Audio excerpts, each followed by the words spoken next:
அவையறியார் சொல்லல் மேற்கொள்பவர் சொல்லின் வகையறியார் வல்லதூம் இல். இதன் பொருள் என்னவென்றால், அவையின் தன்மை அறியாமல் சொல்லுதலை மேற்கொள்கின்றவர் சொற்களின் வகை அறியாதவரே, அவர் சொல்ல வல்லதும் இல்லை. அன்பு தமிழ் நெஞ்சங்களுக்கு வணக்கம். அதாவது நம்ம சொன்ன மாதிரியே, நம்ம ப்ரெடிக்ட் பண்ண மாதிரியே, இந்த பிஜேபியோட சப்போர்ட் யாருக்கு அப்படின்னு பார்த்தீங்கன்னா, அதிமுகவோட அந்த இரட்டை இலை சின்னத்துக்கு தான். இந்த பர்டிகுலர் எலெக்ஷனில் அதிமுகவோட இரட்டை இலை சின்னத்துக்கு தான் அவங்களோட சப்போர்ட் அப்படிங்கிறது தான் திரு அண்ணாமலை அவர்களோட ஸ்டாண்டாக இருக்குது. ஸோ இதுதான் நம்ம ப்ரெடிக்ட் பண்ணோம். காரணம் என்ன அப்படின்னு பார்த்தீங்கன்னா, இரட்டை இலை சின்னம் தான் மக்கள்கிட்ட போய் சேர்ந்துருக்கு. இரட்டை இலை சின்னம் இருந்தால் தான் வலுவாக திமுகவை அப்போஸ் பண்ண முடியும். ஸோ பாஜக போன்ற ஒரு நேஷனல் கட்சி யார் பின்னாடி வெயிட்டை போடும் அப்படின்னு பார்த்தீங்கன்னா, இந்த மாதிரி ஒருங்கிணைத்த ஒரு அதிமுகவுக்கு தான் வெயிட்டை போடும். ஸோ அதுதான் வந்துட்டு திரு அண்ணாமலை அவர்களும் சொல்லியிருக்காரு. இப்போ நேற்று நடந்த இன்சிடென்ட்ஸ் ரொம்பவே முக்கியமானது. என்ன நடந்திருக்கு அப்படின்னு பார்த்தீங்கன்னா, இணையதளத்தில் பயங்கரமான ஒரு போட்டி, ஒரு தாக்குதல், பதில் தாக்குதல் வார்த்தை மூலமாக நடந்திருக்கு இணையதளத்தில். யார் மத்தியில் அப்படின்னு பார்த்தீங்கன்னா, திமுக எதிர்ப்பாளர் மத்தியில் கிடையாது, பாஜக அதிமுக ஆதரவாளர்கள் மத்தியில். இதற்கு காரணம் என்னெல்லாம் நடந்துச்சு அப்படிங்கிற விஷயத்தை பார்ப்போம். இது ஃபர்ஸ்ட் எங்கே ஆரம்பிக்குது அப்படின்னு பார்த்தீங்கன்னா, மூத்த தலைவர் பொன்னையன் அவர்களுக்கு அவரோட ஒரு ஸ்டேட்மெண்ட்டில் தான் ஆரம்பிக்குது. அவர் என்ன சொல்லியிருக்காருன்னா, பாஜக கிட்ட எச்சரிக்கையாக தான் இருக்கணும். மற்ற மாநிலத்தில் எல்லாம் என்ன ஆகுது அப்படின்னு பார்த்தீங்கன்னா, பாஜக கூட நெருங்கி இருக்கக்கூடிய கட்சிகள்லாம் வந்து பாஜக வந்து ஓவர்டேக் பண்ணிடுச்சு, அவங்க ஆட்சி எடுத்துக்கிட்டாங்க. ஸோ அவங்க கொஞ்சம் பார்த்து தான் இருக்கணும்.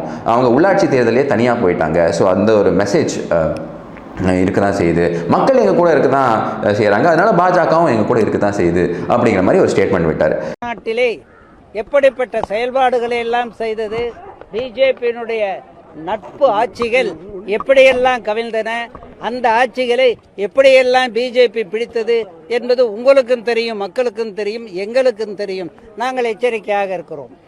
தேசிய ஜனநாயக கூட்டணி இப்ப இருக்குதா, உடஞ்சிருச்சா? தேசிய முற்போக்கு கூட்டணிங்கிறத பயன்படுத்தி இருக்காங்க. உள்ளாட்சி தேர்தலிலேயே பிஜேபி தனியா தானே நின்று, இந்த கேள்விக்கே பொருள் இல்லை. அதிமுக ஆபத்து நீங்க நினைக்கிறீங்களா?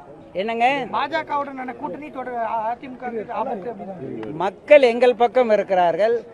மக்கள் எங்கள் பக்கம் இருக்கிற காரணத்தால் பிஜேபி எங்களோடு இருக்கலாம் அல்லவா, எங்களை விரும்பலாம் அல்லவா. இந்த ஸ்டேட்மெண்ட் வந்து ரொம்பவே வைரலாக போச்சு. ஸோ உள்ளுக்குள்ளேயே ஏற்கனவே இங்கே ஆப்போசிஷன் இருக்குது, அதிமுகக்குள்ளேயே ஆப்போசிஷன் இருக்குது அப்படின்னு நம்ம கான்ஸ்டன்ட்டாக சொல்லிட்டு இருக்கோம். அதிமுகவில் மற்ற தலைவர்கள், இபிஎஸ் அவர்களை தாண்டி மற்ற தலைவர்கள் இருக்காங்க பார்த்தீங்களா, மேல்மட்ட தலைவர்கள், அவங்க டைம் அண்ட் அகைன் அவங்க வந்து பாஜகவுக்கு எதிரான சில கருத்துக்கள் வச்சுக்கிட்டு தான் இருக்காங்க. பாஜகவில் இருக்கக்கூடிய தலைவர்களும் பல பேர் வந்து 2ஆம் கட்ட 3ஆம் கட்ட தலைவர்கள்லாம் வந்து அதிமுகவுக்கு எதிரான கருத்துக்கள்லாம் வச்சுக்கிட்டு தான் இருக்காங்க. இது நல்லதா அப்படின்னு பார்த்தீங்கன்னா, ஆன்டி டிஎம்கே பர்ஸ்பெக்டிவ் அப்படின்னு பார்க்கும்போது அது நல்லதில்லை. ஆனால் அதிமுகவோட ஒரு 10 இயர்ஸ் டவுன் த லைன் அவங்களோட ஃபியூச்சரை எதிர்பார்க்கும் போதும், பாஜகவோட ஒரு 10 இயர்ஸ் டவுன் த லைன் அவங்க ஃபியூச்சரை எதிர்பார்க்கும் போதும், ஒவ்வொரு தலைவர்கள் அங்கே இருக்கக்கூடிய தலைவர் அவங்களோட ஃபியூச்சரை பார்க்கும்போதும் அவங்க அந்த ஒரு மைண்ட் செட்டில் தான் பார்ப்பாங்களே தவிர, அங்கே இந்த ஆன்டி டிஎம்கே எதிர்ப்பு அப்படிங்கிற விஷயம் ஒரு பின்னாடி போயிடுது. It takes a back seat. புரியுதுங்களா? ஸோ அதனால தான் இந்த பிரச்சனைகள்லாம் வருது. ஸோ இந்த மாதிரி ஸ்டேட்மெண்ட் திரு பொன்னையன் வச்ச உடனே இப்போ ரீசெண்டாக ப்ரெஸ் மீட்டில் வந்து இந்த கேள்வி திரு அண்ணாமலை அவர்கள்ட்ட கேட்கப்படுது. அப்போ அவர் என்ன பண்ணுறாருன்னா, அவரோட ஒரு டெக்னிக் என்னென்னா, இந்த மூத்த தலைவர்களை பற்றி ஏதாவது பேசினா அப்போ அவங்க பண்ணியிருக்கக்கூடிய விஷயங்களை எடுத்து அப்படியே சைலண்ட்டாக தூவி விட்டு போயிடுவார். அப்போ அவர் என்ன பண்ணுறாரு அப்படின்னு பார்த்தீங்கன்னா, ஒரு ஆடியோ லீக்கை பற்றி பேசுகிறார். பொன்னையன் அவர்கள் அவரே பாருங்க, அவர் ஒரு ஆடியோ லீக்லலாம் மாட்டிக்கிட்டாரு அப்படிங்கிற மாதிரி ஒரு ஆடியோ லீக்கை பற்றி பேசுகிறார். அப்போ அரசியலில் கூர்ந்து கவனிச்சிருக்கவங்களுக்கு இந்த விஷயம் தெரியும். பட் நிறைய பேருக்கு, காமன் மக்களுக்கு வந்து இந்த பிரச்சனை தெரியாது. என்ன நடந்துச்சு அப்படின்னு பார்த்தீங்கன்னா, ஒரு ஆடியோ வந்து வெளியாகுது. அந்த ஆடியோவில் வந்துட்டு நாஞ்சில் கோலப்பனும் திரு பொன்னையன் அவர்களும் பேசினதாக ஒரு ஆடியோ ரிலீஸ் ஆகுது. அதை ஒருத்தர் ரிலீஸ் பண்ணி விட்டுறாரு. அந்த ஆடியோவில் என்ன ஆகுது அப்படின்னு பார்த்தீங்கன்னா, ஜாதி அடிப்படையில் தான் இங்கே எம்எல்ஏஸ் எல்லாம் வந்து சப்போர்ட்டில் இருக்காங்க. உதாரணத்துக்கு சிவி சண்முகம் அவர்கள்கிட்ட ஒரு செட் ஆஃப் எம்எல்ஏஸ் இருக்காங்க. நம்மளோட இவர் இருக்கார் பார்த்தீங்களா, கோயம்புத்தூர் ஸ்ட்ராங்மேன் வேலுமணி அவர்கள், அவர்கிட்ட ஒரு செட் ஆஃப் எம்எல்ஏஸ் இருக்காங்க. தங்கமணி அவர்கள் இருக்கார் பார்த்தீங்களா, அவர்கிட்ட ஒரு செட் ஆஃப் எம்எல்ஏஸ் இருக்காங்க. இபிஎஸ் கிட்ட ஒரு 9 எம்எல்ஏ தான் இருக்காங்க அப்படிங்கிற விஷயத்தை அவர் பேசி போடுறாரு. இது வெளியே வந்துடுது. எப்படி இந்த ஆடியோ வெளியே வந்து வைரல் ஆகுது, ஜாதி அடிப்படையில் இருக்குது, இந்த மாதிரி ஒவ்வொருத்தரும் ஒரு வச்சுருக்காங்க அப்படின்னு. ஸோ இது வந்து ரொம்பவே வைரலாக போகுது. இவர் திரு பொன்னையன் அவர்கள்ட்ட இது போய் கேட்கும்போது, அது என்னோட ஆடியோவே கிடையாதுங்க அப்படிங்கிற மாதிரி அவர் சொல்லிவிடுறார். ஸோ இது யாரும் இப்போ இன்வெஸ்டிகேட் பண்ண போகிறதில்ல, இதை வந்துட்டு ஆத்தென்டிசிட்டி கண்டுபிடிக்க போகிறதில்ல, ஏன்னா ஒரு போலீஸ் கிரிமினல் கம்ப்ளைண்ட்லாம் இங்கே கொடுக்க போகிறதில்ல. பட் இந்த விஷயம் வெளியே வந்தோடனே, இந்த மாதிரி பல ஆடியோக்கள் பல பேர் வச்சுருக்காங்க, இதெல்லாம் வெளியே விட்டால் பிரச்சனைகள் ஜாஸ்தியாக தான் இருக்கும், மக்கள் மத்தியில் ஒரு அதிருப்தி இருக்குது, அதாவது அதிமுக தொண்டர்கள் மத்தியில் ஒரு அதிருப்தி இருக்குது அப்படிங்கிற விஷயம்லாம் அப்போ பரவலாக பேசப்பட்டுச்சு. ஸோ இந்த ஆடியோவை அவர் ஹிண்ட் பண்ணுறாரு. எடப்பாடி சரியா இருந்தாருங்க. அப்படியா? சமாதானப்படுத்திடலான்ட்டு அவர்கிட்ட எம்எல்ஏங்க அந்த அளவுக்கு இல்ல. எல்லா மாவட்ட செயலர் எம்எல்ஏ கொள்ளையடிக்கிறதுக்கு விட்டாரு பாருங்க இந்த 4 வருஷமா. ஆமா, அவரு முதுகுலயே இப்ப குத்திட்டானுங்க. யாரு முதுகுல? எடப்பாடி முதுகுலயே. அங்க அவரு எடப்பாடிக்கு சாதகம் இல்லையா அவங்க? அதனாலதான் எடப்பாடி அவங்க சொல்றதுக்குலாம் தலையாட்டுறாரு. டிவி சண்முகம் என் பையனை விட 4 வயசு இளையவன். அவன் கையில 19 எம்எல்ஏ படையாச்சுங்க வன்னியர்கள். அந்த ஜாதி அடிப்படையில எம்எல்ஏ இருக்கிறதுனால அவங்க பின்னால தொங்குறாங்க. பொங்கு விழால கவுண்டர்கள் இருக்காங்க. பொங்கு நாட்டு கவுண்டர்கள் உள்ள 42 எம்எல்ஏ இருக்காங்க இந்த 6 மாவட்டத்துல மொத்தம். 42 பேர்ல எடப்பாடி கையில 9 பேர் தான். வெறும் 9 பேர் தான் இருக்காங்க. மீதி எல்லாம் காசை கொடுத்து அதை கொடுத்து கான்ட்ராக்ட் வேலை கொடுத்து வேலுமணி தங்கமணி அவனுங்க கையில வச்சிருக்காங்க. எடப்பாடி, வேலுமணி, கேபி முனுசாமி, டிவி சண்முகம் கையில சிக்கிக்கிட்டு அந்த அளவுல ஒண்ணும் பண்ண முடியாது. நாளைக்கு கேபி முனுசாமியும் அவரே கூட ஒற்றைக்கிழமைக்கு வரலாம். அப்படி ஒரு முயற்சி கூட நடந்தது. அதுக்குதான் இந்த விளையாட்டை காட்டுறாரு. எம்எல்ஏங்க ஆதரவை வச்சுதானே எதிர்காலம். ஆமா, நாளைக்கு இதே எடப்பாடியோட கவுத்துக்கு அவங்க தயாராகியாச்சு. இப்படி குரூப் ஜாதி அடிப்படையில் எல்லாம் வேலை செஞ்சுக்கிட்டு இருக்கு. அதனால இந்த கொள்கைகள் எல்லாத்தையும் காத்துல விட்டு அடிச்சுட்டு பதவி பாதுகாத்தா போதுமா இவர் ஓடிக்கிட்டு இருக்காரு முட்டாள்தனமா எடப்பாடி. யாருமே கட்சிக்கு விசுவாசம் இல்லை, அம்மாவுக்கு விசுவாசம் இல்லை, தலைவருக்கு விசுவாசம் இல்லை. அப்புறமா இதற்குண்டான விளக்கம், அதாவது எப்படி மற்ற மாநிலத்தில் பாஜக ஓவர்டேக் பண்ணிருச்சு அப்படின்னு. இது ஏற்கனவே நான் உங்களுக்கு சொல்லியிருந்தேன். என்ன சொல்லியிருந்தேன் அப்படின்னு பார்த்தீங்கன்னா, பாஜக எப்பவுமே ஒரு நேஷனல் கட்சியாக இருக்கும்போது அதோட இமேஜ் கான்ஷியஸாக இருக்கும். அது நேஷனல் லெவலில் மட்டும் இல்லை, குளோபல் பாலிடிக்ஸ்லேயும் திரு மோடி அவர்கள் இமேஜ் கான்ஷியஸாக இருப்பார். ஹியூமன் ரைட் வயலேஷன்ஸ் நடக்கக்கூடாது, டெமோக்ரஸியை வயலேட் பண்ணிடக்கூடாது, ஈஸ் ஆஃப் டூயிங் பிஸ்னஸ் நல்லா இருக்கணும். இப்போ தோழமை கட்சிகள்லாம் சின்ன ஸ்டேட் பார்ட்டிஸ்லாம் இருக்காங்க பார்த்தீங்களா. இந்த பார்ட்டி சின்னது பெருசுன்னு கிடையாது, பட் ஒரு ரிலேட்டிவாக பார்த்தோம்னா ஒரு நேஷனல் பார்ட்டிக்கு இந்த பார்ட்டி கம்மி தான். ஸோ அந்த பார்ட்டிஸ் எல்லாம் இருக்காங்க பார்த்தீங்களா, அந்த பார்ட்டிஸ் எல்லாம் இவங்க அரவணைச்சு கொண்டு போக வேண்டும். ஸோ மேக்ஸிமம் வாய்ப்பு அவங்களுக்கு கொடுக்கப்படுது. தேவேந்திர ஃபட்னவிஸ் அவர்கள் பண்ண ஒரு அந்த தியாகமாக இருக்கட்டும், இல்லை பீகாரில் இவங்களுக்கு கொடுத்த வாய்ப்பு இருக்கட்டும். ஏன்னா பிஜேபி நிறைய வின் பண்ணிச்சு, அதாவது ஜேடியூவை விட நிறைய வின் பண்ணிச்சு. அதுக்கப்புறமா அவர் யூ டர்ன் போட்டார். லல்லு பிரசாத் யாதவ் அந்த அளவுக்கு எதிர்த்த திரு நிதிஷ்குமார் அவர்கள் ஒரு யூ டர்ன் போட்டு தேஜஸ்வி யாதவ் கூட நெருங்கி பழக ஆரம்பிச்சிட்டாரு. அதுக்கப்புறமா இப்போ எந்த அளவுக்கு போயிட்டாரு அப்படின்னு பார்த்தீங்கன்னா டோட்டலி ஆன்டி பிஜேபியாக மாறிட்டார். ஸோ வாய்ப்பு எப்பவும் பாஜக ஒரு நேஷனல் கட்சியாக ஸ்டேட் பார்ட்டிஸ்க்கு கொடுக்கத்தான் செய்யுது. அவங்க இந்த மாதிரி குற்றச்சாட்டுக்கு இடம் கொடுக்க மாட்டாங்க. அப்படிங்கிறத ஒரு ப்ராப்பர் பொலிட்டிக்கல் அனாலிசிஸாக இருக்க முடியும். உன்னை என்ன அன்னைக்கு ஏதோ ஆடியோ கன்வர்சேஷன் வந்துச்சு, நான் பேசவே இல்லைன்ட்டாரு. அதெல்லாம் விடுங்கண்ணா, அதெல்லாம் அரசியல்ல சகஜம் தான். 2 பேர் பேசுவாங்க, பத்திரிகை நண்பர்கள் 2 கேள்வி கேட்பீங்க, அது பதில் சொல்லுவீங்க. ஏதோ ஒரு ஆடியோ கன்வர்சேஷன் வரும்போது பொண்ணை என்ன நான் பேசவே இல்லைன்ட்டாரு. அதையும் 2 மாசத்துக்கு முன்னாடி பார்த்தேன். அதுக்குள்ள போக விரும்பலன்னா, பாரதிய ஜனதா கட்சியை பொறுத்தவரை பீகார் என்பது ஒரு உதாரணம். பீகார்ல நாமும் ஒரு பிராந்திய கட்சியை ஒப்பந்தம் பண்ணிக்கிறோம். நம்ம 2 பேர் எலெக்ஷன் நிக்கலாம். இந்த ஒப்பந்தத்தின்படி எலெக்ஷன் ரிசல்ட் வந்ததுக்கு அப்புறம் நிதிஷ்குமார் அவருடைய கட்சி வந்ததுக்கு அப்புறம் ஜேடியு வந்ததுக்கு அப்புறம் நீங்க தான் முதலமைச்சர். ஆனா எலெக்ஷன்ல நிதிஷ்குமாரை விட அதிகமாக எம்எல்ஏவை பெற்றது பாரதிய ஜனதா கட்சி. அப்ப நம்ம எம்எல்ஏக்கள் என்ன சொன்னாங்கன்னா, நாம தான் முதலமைச்சராக இருக்க வேண்டும் சொல்லும் பொழுது நம்முடைய அகில இந்திய தலைவர்கள் சொன்னாங்க, இல்ல பேச்சு நிதிஷ்குமார் அவர்கள் முதலமைச்சராக இருப்பார். நாம் கம்மியான எம்எல்ஏக்களை பெற்றிருந்தாலும் கூட நிதிஷ்குமாருக்கு நம்ம ஆதரவை கொடுப்போம் என்று ஆதரவு கொடுத்தோம். அதற்கு பின்பு யாரை பகையாளி என்று சொன்ன நிதிஷ்குமார் அவர்கள் பங்காளியாக லல்லு பிரசாத் யாதவனுடைய மகனோடு இணைந்து கொண்டு அவர் தான் புதுசா போனார். ஆனா இந்தியா முழுவதுமே சரித்திரத்தை சரியா படிக்கணும். கண்ணாடி போட்டு நைட்டு லைட்டை போட்டு தூங்காம சரித்திரத்தை சரியாக படிக்கும் பொழுது பாரதிய ஜனதா கட்சி யாருக்கு பிராந்திய கட்சிகளுக்கு என்ன செய்திருக்கிறது என்பது தெரியும். அதே போல மகாராஷ்டிரால மகா விகாஸ் அங்கடி, அதுல குறிப்பாக உத்தவ் தாக்கரே ஃபேக்ஷன் உங்களுக்கு தெரியும். பாலாசாஹேப் தாக்கரே இருக்கும் பொழுது பாரதிய ஜனதா கட்சிக்கும் அவர்களுக்கும் உறவு என்ன இருந்துச்சு. ஒரு கூட்டணி ஒப்பந்தம் போட்ட பிறகு எலெக்ஷன் முடிந்த பிறகு 2.5 வருஷத்துக்கு நீங்க சிஎம் 2.5 வருஷத்துக்கு நாங்க சிஎம் என்கின்ற புது ஒப்பந்தத்தை அவர்கள் கொண்டு வந்த பொழுது அந்த கூட்டணி முடிந்தது. அதுவும் இந்தியாவுக்கு தெரிஞ்சது. பேசினது என்ன நடந்தது. எனக்கு சில தலைவர்கள் நான் கொடுக்கிற அட்வைஸ் என்னன்னா, சரித்திரத்தை சரியா படிங்க, சரித்திரத்தை தப்பா படிச்சீங்கன்னா தப்பா யோசிப்பீங்க. இதே பொன்னையன் அவர்கள், நான் இதை எதுக்கு சொல்ல வரேன் அப்படின்னு பார்த்தீங்கன்னா, என்ன பிரச்சனைகள் நடக்குது, தலைவர்கள் எல்லாம் என்ன பேசியிருக்காருங்க அப்படின்னு பார்க்கணும். இவர் அமைப்பு செயலாளராக இருக்காரு. அவர் என்ன சொல்ல வர்றார் அப்படின்னு பார்த்தீங்கன்னா, மறைமுகமாக 2022 இது பேசின பேச்சு இது, மறைமுகமாக பல கட்சிகள் அதிமுகவை பின்னுக்கு தள்ள முயற்சிக்குது, அதனால விழிப்புணர்வோடு இருக்க வேண்டும். பாஜக வந்து காவேரியிலையோ முல்லை பெரியார்லையோ இல்லை பாலார் இஷ்யூலையோ அவங்க வந்து எந்த விதமான ஸ்டாண்டும் எடுக்கவில்லை அப்படின்னு அவங்க சொல்றாங்க. ஸோ இது அவங்களோட கட்சியோட பர்ஸ்பெக்டிவ்லேருந்து இன்ட்ரெஸ்ட்லேருந்து அவங்க பேசுகிறாங்க. இது பேசலாமா கூடாது அப்படின்னு பார்த்தீங்கன்னா, கூட்டணியில் இருக்கும்போது கூட்டணி தர்மம் படி இந்த மாதிரி விஷயங்களை அவாய்ட் பண்ணுறது பெட்டர் அப்படிங்கிறது எந்த விதமான மாற்று கருத்தும் இல்லை. இவர் மட்டும் கிடையாது, கேபி முனுசாமி அவர்கள் 2-3 இன்சிடென்ட் நான் உங்களுக்கு சொல்கிறேன். கேபி முனுசாமி அவர்கள் என்ன சொல்கிறாங்க அப்படின்னு பார்த்தீங்கன்னா, அதாவது வானதி அவர்களை சொல்கிறாங்க. வானதி அவர்கள் என்ன சொல்கிறாங்க, இங்கே ஒரு வேக்யூம் இருக்குது அப்படின்னு சொல்கிறாங்க. அப்போ அதற்கு கேபி முனுசாமி அவர்கள் என்ன சொல்கிறாங்கன்னா, பாஜகவில் வேக்யூம் இருக்கே, அதையும் ஆளை போடாமல் இருக்கீங்க, அங்கே எதுவும் வேக்யூம் இல்லையா, அப்போ உங்களால் எதுவும் அச்சீவ் பண்ண முடியலையே அப்படிங்கிற மாதிரி இன்டெரக்டாக அவனு சொல்கிறாரு. அடுத்தது என்ன அப்படின்னு பார்த்தீங்கன்னா, இந்த ஆய்வுக்குழு அமைச்சிருந்தாங்க. ஆய்வுக்குழு எதுக்கு அமைச்சிருந்தாங்கன்னா, சென்ட்ரல் கவர்மெண்ட்லேருந்து இங்கே ஸ்டேட் கவர்மெண்ட்டுக்கு அமைச்சிருந்தாங்க. இந்த ஆய்வுக்குழு என்ன பண்ணும் அப்படின்னா, இப்போ சென்ட்ரல் கிராண்ட்ஸ் வருது பார்த்தீங்களா, அந்த கிராண்ட்ஸ் எல்லாம் ஒழுங்காக யூஸ் பண்ணப்படுதா, ப்ராப்பர் பர்பஸ்க்கு யூஸ் பண்ணப்படுதா, பெனிஃபிஷரிஸ் கரெக்டாக கொடுக்கப்பட்டிருக்கா அப்படின்னு பார்க்கறதுக்கு வந்து சென்ட்ரல் கவர்மெண்ட்லேருந்து வருவாங்க. இது ஏன் வருவாங்க அப்படின்னு பார்த்தீங்கன்னா, காசு கொடுக்குறது அவங்க, ஸோ அதனால அங்கேருந்து வருவாங்க. ஸோ இந்த மாதிரி ஆய்வுக்குழுவெல்லாம் அனுப்புறது வந்து ஒரு தவறான விஷயம் அப்படிங்கிற மாதிரி அவர் சொல்லியிருந்தார். ஸோ கேபி முனுசாமி அவர்களுமே வந்து இந்த ஒரு சட்டிலாக இல்லை, சில இடத்துல ஓப்பனாகவே இந்த ஆன்டி பிஜேபி ஸ்டாண்டை எடுத்திருக்கார். ஸோ இந்த மாதிரி விஷயங்கள்லாம் வெளியே வர அவங்க ஆதரவாளர்களுக்கு பாஜக மேலே ஒரு வெறுப்பு, பாஜக ஆதரவாளர்களுக்கு அதிமுக மேலே ஒரு வெறுப்பு, இந்த மாதிரி விஷயங்கள் பெருசாகிட்டே போகும். நேற்று என்ன ஆகுது அப்படின்னு பார்த்தீங்கன்னா, இந்த உங்களுக்கு எல்லாருக்கும் தெரியும், சுப்ரீம் கோர்ட் வந்து ஒரு விஷயம் சொல்லியிருக்கு. அதாவது இந்த பொதுக்குழு மீட்டிங்கை வச்சுட்டு அதில் வந்து நீங்கள் ஒரு முடிவு எடுத்துகிட்டு அதை வந்து எலெக்ஷன் கமிஷனுக்கு அனுப்புங்க, எலெக்ஷன் கமிஷன் அந்த வேட்பாளரை அங்கீகரிக்கும் அப்படின்னு சொல்லிட்டு. ஸோ இதுதான் இதற்கு பின்னாடி இருக்கக்கூடிய மெயின் விஷயம். இங்கே வந்து என்ன இருக்குது அப்படின்னா, இது வந்து இபிஎஸ் அவர்களுக்கு ஒரு அட்வான்டேஜ். காரணம் என்னன்னா, பொதுக்குழுவில் மேக்ஸிமம் ஆட்கள் அவங்களோட ஆட்கள் தான் இருக்காங்க, கொஞ்சம் ஆட்கள் தான் ஓபிஎஸ் தரப்பில் இருக்கார். ஓபிஎஸ் அவர்களும் வந்துட்டு இப்போ வந்து அவரோட வேட்பாளர் வந்து ஈரோடு ஈஸ்ட்லேருந்து வந்துட்டு வித்ட்ரா பண்ணுறதாக தகவல் வந்து சேருது. திரு அண்ணாமலை அவர்களும் அதான் சொல்கிறாரு, நாங்கள் வந்து அவருக்கு வந்து ஒரு சஜஷன் கொடுத்துருக்கோம், ஓபிஎஸ்க்கு ஒரு சஜஷன் கொடுத்துருக்கோம், நீங்கள் வந்து இபிஎஸ் அவர்களோட கேண்டிடேட்டை ஆதரிக்கணும் அப்படின்னு, ஏன்னா எல்லாருமே ஒன்றாக இருக்க வேண்டும் அப்படின்னு. இங்கே தான் வந்து பிரச்சனை வருது. நீங்கள் யார், எப்படி நீங்கள் யார் வந்து அதிமுகவுக்கு இந்த விஷயங்கள்லாம் சொல்கிறதுக்கு அப்படிங்கிற கேள்வி எழுப்ப ஆரம்பிக்கிறாங்க நேற்று.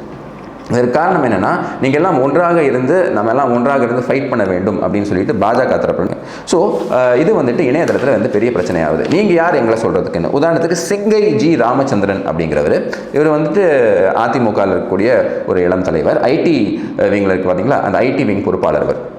ஸோ இவர் என்ன சொல்கிறார் அப்படின்னு பார்த்தீங்கன்னா, ஐடி பிரிவு மண்டல தலைவராக இருக்கிறனால who the hell is CD Ravi, நீங்கள் யாருப்பா, சிடி ரவிங்கிறவர் யார், நீங்கள் எதுக்கு எங்களுக்கு வந்து அறிவுரை கொடுக்கணும், நீங்கள் வந்து ஒரு நேஷ்னல் பார்ட்டி இருக்கிறதுனால நீங்கள் வந்து எங்களுக்கு அறிவுரை கொடுப்பீங்களா, அதாவது நாங்கள் வந்து சிடி ரவி அவர்களே நாங்கள் வந்து கர்நாடகாவில் உபதேசம் பண்ணால் நீங்கள் கேட்பீங்களா, ஏடிஎம்கே தான் 30 வருஷமாக இங்கே வந்து ஆட்சி புரிஞ்சுக்கிட்டு இருக்கு, எங்களுக்கு எந்த விதமான உபதேசமும் தேவையில்லை, உங்களோட லிமிட்ஸை நீங்கள் தெரிஞ்சுக்கோங்க அப்படிங்கிற ஒரு ட்வீட்டை போடுறார். யார், செங்கை ஜி ராமச்சந்திரன் அவர்கள் ஒரு ட்வீட்டை போடுறார்.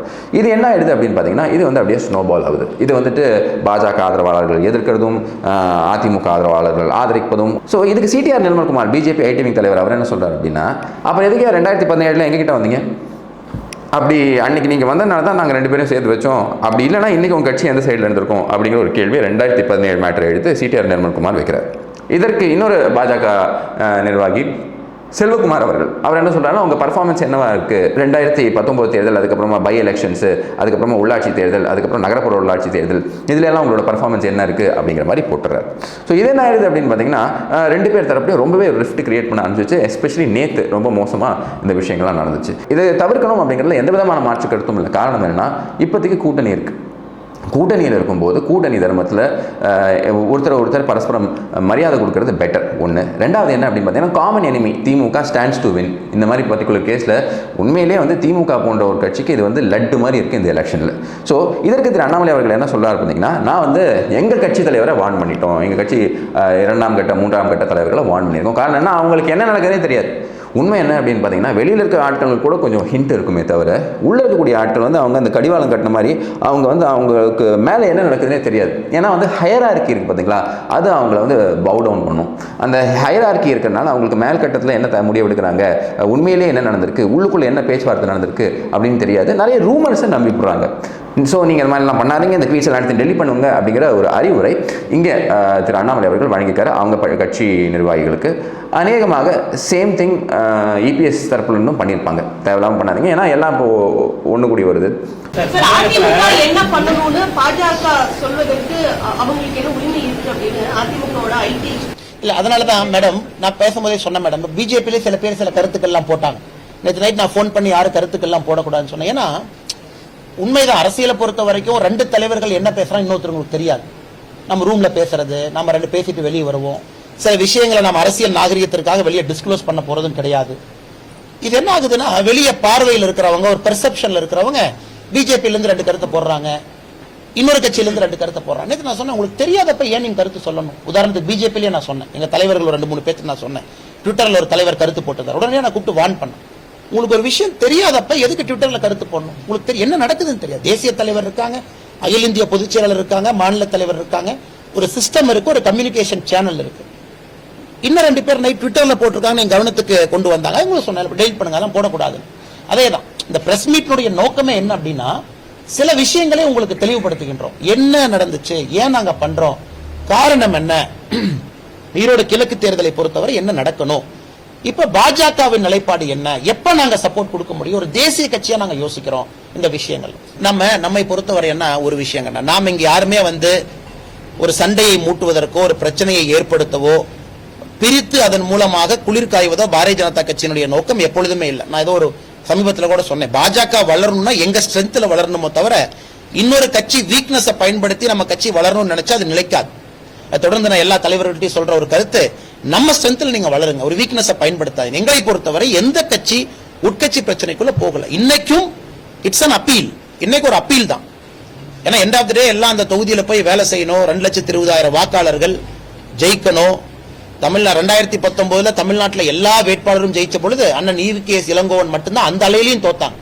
அப்படி இருக்கும்போது அந்த வேட்பாளர் மேல இருக்கக்கூடிய அதிருப்தி, DMK மேல இருக்கக்கூடிய அதிருப்தி எல்லாமே இன்னைக்கு கிரவுண்ட்ல பிளே ஆகும். அதனால மறுபடியும் we are making an appeal, let us go towards that. இன்னைக்கும் நாம அதை செய்யல அப்படின்னா, ஒரு தேசிய கட்சியா நாங்க இன்டர்ஃபியர் பண்றதுக்கு எங்களுக்கு உரிமை இல்லை என்றாலும் கூட ஜென்டிலா நட்ஜ் பண்ணி எங்களுடைய தலைவர்கள் சொல்லக்கூடிய கருத்துக்களை இங்க கீழே சொல்லி ஜென்டிலா அந்த பாதையை நோக்கி கொண்டு செல்வது எங்களுடைய கடமையாக நினைக்கின்றோம்.